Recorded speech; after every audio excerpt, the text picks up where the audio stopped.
ابھی پچھلے ہفتے اتوار کو نماز عصر کے بعد ہم اپنی چپلیں اٹھانے شیلف کے پاس آئے تو دیکھا کہ ایک صحت مند خوش پوش نوجوان باہر نکلنے کی راہداری میں کھڑا لوگوں سے کچھ سوال کر رہا ہے۔ ہم وہیں رک گئے اور اس لڑکے کے حلیہ کا تفصیلی جائزہ لیا۔ وہ کہیں سے مانگنے والا نظر نہیں آیا۔ پھر ہم نے اپنے خیال کو جھٹک دیا کہ ایسے ہی کچھ لوگوں کو سڑک پر ہاتھ پھیلائے روز دیکھتے ہیں۔ ہم نے دیکھا کہ وہ لڑکا اپنے قریب سے گزرنے والے شخص سے کوئی سوال کرتا ہے اور لوگ اسے مختصر سا جواب دے کر آگے بڑھ جاتے ہیں۔ کسی نے اسے کچھ نہیں دیا کیونکہ اس نے ماسک پہنا ہوا تھا۔ ہم نے فیصلہ کیا کہ اسے سمجھانا چاہیے کہ مانگنا اچھی بات نہیں، اور اسی ارادے سے اس کے قریب رہتے ہوئے راہداری پر چل پڑے۔ ہمیں قریب آتا دیکھ کر اس نے سلام کیا اور نام پوچھا تو میں نے بتا دیا میرا نام فضیل اشرف ہے۔ پھر اس نے سوال کیا کہ ایک بات پوچھنی تھی۔ میں نے کہا جی پوچھو۔ اس نے کہا سمع اللہ لمن حمیدہ کا کیا مطلب ہے؟ ہم نے حیران ہوتے ہوئے جواباً پوچھا آپ کو نہیں پتا؟ اس نے بڑے احترام سے کہا آپ کو پتا ہے تو بتا دیں ورنہ کوئی بات نہیں۔ میں نے کہا بیٹا اس کا مطلب ہے اللہ نے اس کی سن لی جس نے اس کی تعریف کی۔ پھر میں آگے بڑھ گیا۔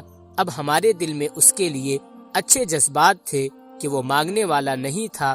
مسجد سے نکلنے سے پہلے ہم نے پلٹ کر دیکھا تو وہ لڑکا اب بھی وہیں کھڑا تھا۔ ہمیں یہ عجیب لگا۔ ہم گیٹ سے ہٹ کر کھڑے ہو گئے تاکہ اس پر نظر رکھیں۔ وہ اسی طرح لوگوں سے سوال کر رہا تھا۔ اس مرتبہ ہم نے مشاہدہ کیا کہ وہ ایک پرچی پر کچھ نوٹ بھی کرتا جا رہا ہے۔ ہم قریب میں گیٹ کے پاس بیٹھ گئے کہ جب وہ اپنے کام سے فارغ ہو تو اس سے معلوم کریں کہ جب ہم نے مطلب بتا دیا تو وہ کیوں اور لوگوں سے پوچھ رہا ہے۔ کیا اسے ہمارے بتائے مطلب سے اتفاق نہیں یا کوئی اور ہی معاملہ ہے؟ 5 منٹ بھی نہیں گزرے کہ اس نے اپنی پرچی کا جائزہ لیا اور اس پر مختصر سا کچھ لکھ کر جیب میں ڈالا اور اپنی چپل اٹھا کر چل دیا۔ تو میں نے اسے روک لیا۔ بیٹا کیا آپ ہمیں 5 منٹ دے سکتے ہیں؟ جی صاحب فرمائے۔ اس کا اندازہ مؤدبانہ تھا۔ میں نے کہا کیا ہم یہ جان سکتے ہیں کہ ہم سے سمع اللہ لمن حمیدہ کے معنی جان لینے کے بعد آپ اور لوگوں سے کیا پوچھ رہے تھے؟ صاحب میں ان سے بھی سمع اللہ لمن حمیدہ کا مطلب پوچھ رہا تھا۔ میں نے کہا کیا آپ ہمارے جواب سے مطمئن نہیں یا اسے غلط سمجھ رہے ہیں؟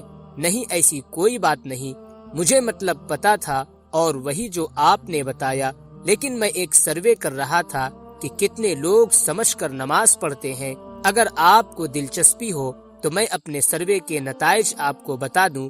میں نے کہا ضرور۔ اس نے وہی پرچی اپنی جیب سے نکالتے ہوئے کہا میں نے 27 نمازیوں سے یہ سوال پوچھا۔ میرا ہدف وہ لوگ تھے جنہیں میں باقاعدگی سے نماز پڑھتے دیکھتا تھا۔ 15 لوگوں نے کہا امام صاحب سے پوچھیں۔ 60 لوگوں نے کہا کیا آپ کو نہیں معلوم اور گزر گئے۔ 3 کا مشورہ تھا کہ نماز کی کتاب دیکھیں اور 2 نے صاف کہا کہ صحیح سے نہیں پتا۔ بہت سے لوگوں نے تو شاید ڈرتے ہوئے بات ہی نہیں سنی کہ کہیں انہیں پیسوں سے مدد کا نہ کہہ دیا جائے۔ ہم نے نوجوان سے پوچھا اس سروے کی ضرورت آپ کو کیوں پیش آئی؟ اس نے کہا وہ اس لیے کہ ہم نے لوگوں کی نماز میں چوری دیکھی تھی تو ہمیں خیال پیدا ہوا کہ دیکھیں کہ انہیں پتہ بھی ہے کہ نماز آخر ہے کیا۔ نوجوان کا نماز سے لگاؤ اس کی گفتگو سے آیا تھا۔ جب اس نے نماز میں چوری کی اصطلاح استعمال کی میں نے کہا شاباش ماشاء اللہ، آپ نے تو حیران کر دیا، لیکن یہ تو بڑی مایوس کن صورت حال نکلی۔ اب آپ کا کیا ارادہ ہے؟ نوجوان نے بڑے جذباتی انداز سے اپنا ارادہ ہمیں بتا دیا۔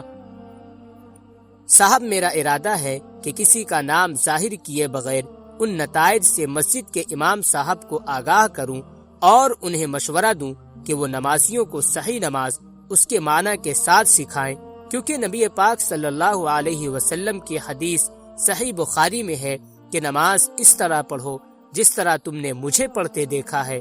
تو کیا آپ بغیر سمجھے نماز پڑھتے ہوں گے؟ ظاہر ہے ایسا نہیں ہے۔